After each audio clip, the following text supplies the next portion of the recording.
April of my senior year of high school, I committed to the University of New Haven for the class of 2022. I joined the University of New Haven class of 2022 Facebook group. There in the group, I saw Michela Maz's post. I fell in love with her, but it wasn't official because I wasn't sure if she was the one for me, and she still wasn't sure if she was going to the University of New Haven. I still didn't know what it meant for a couple to be with one another.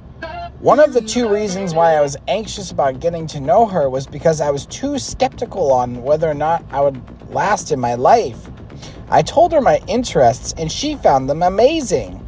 She then committed to Rutgers University.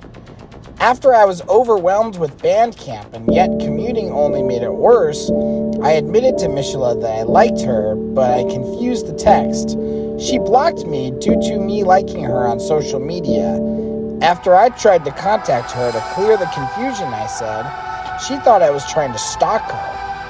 Her mom contacted the University of New Haven Police Department. Campus police called me and told me to not have contact with Michela ever again. One of the 5 reasons why I was unable to argue with campus police about what happened was because the imagination wizardry was still locked in my mind. Realizing that, I realized I can't leave this imagination wizardry locked in my mind. After me and my guitar teacher created a song called I Don't Like High School, which only recalls my hatred on high school, I decided to rewrite it into Don't Judge Me, my second year of college, which calls all of the issues I dealt with and started to deal with. Finally admitting what happened, I shared the song to a lot of people. Since non-fixable problems mainly recalls the family situations, and since Earth is Annoying mainly recalls the school situations, it gave me an idea to combine the stories together to create Don't Judge Me story.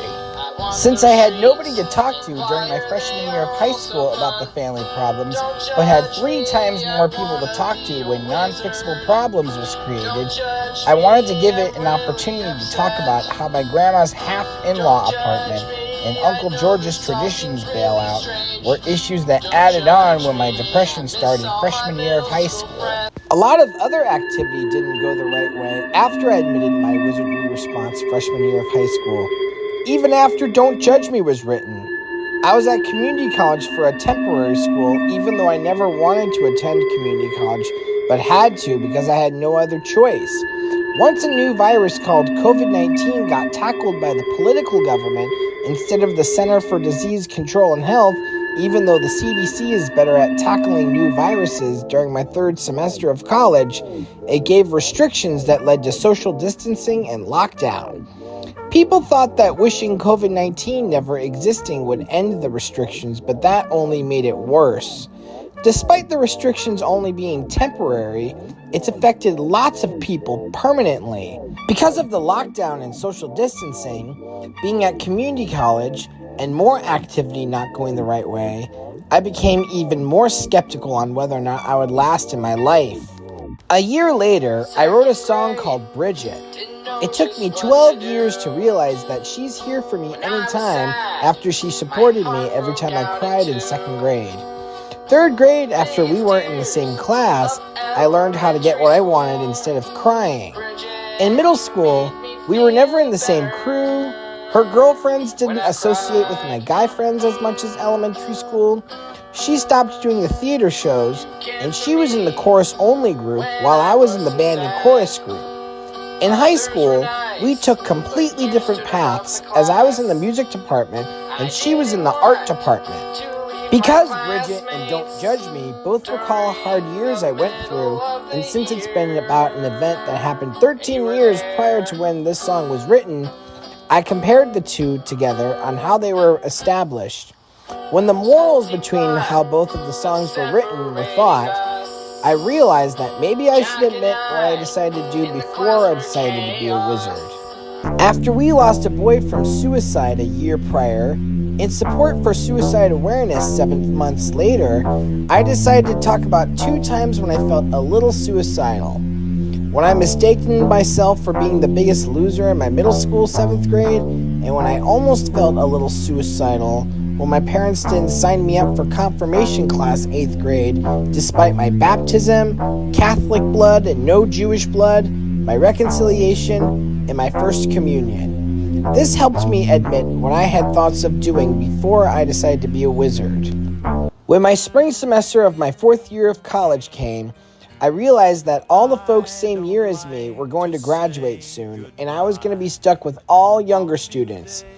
It would have been the year I would have graduated from college if I wouldn't have attended community college.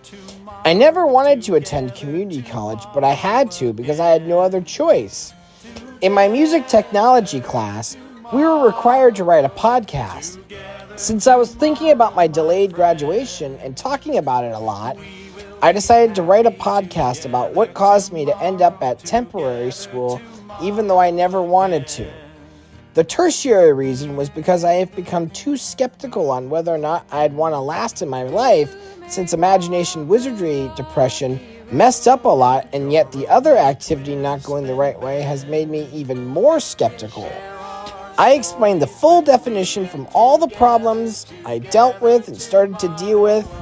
I at first assumed that the real issue with my grandma living with my aunt was because I talk about it with my grandma, but because it wasn't her decision, as it was Grandpa's before he died, it's been difficult to talk to her about it. Grandpa, unfortunately, is dead now, so I can't talk about it with him.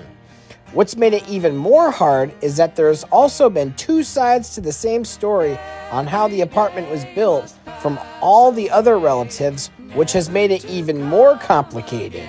Then, later in the fall of my 5th year of college, I created a podcast story on my whole college experience, from lack of guidance on disability services in college, living on campus instead of home first semester, how the issues affected my grades and SAT scores, how my grade 9 depression finally came out of my mind, and more.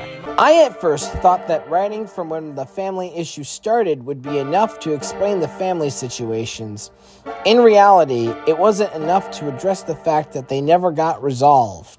Due to the fact COVID restrictions limited my Uncle George from flying to see the family, and because COVID is when my grandma stopped leaving her half-in-law apartment, as she was extremely cautious about trying not to get COVID, I became oblivious to the fact the family issues have become worse than when they started. I thought my grandma would return to leaving her half-in-law apartment. Later on, I learned that there's always two sides to every story, so it's best to forget blame and address what I would really say to my grandma. Finally realizing that the real problem with my grandma living with my aunt is that senior care is different than childcare. My aunt and uncle aren't professional senior caregivers. This is different from when my grandpa was sick, and that in-law apartments are meant to be separate from the house.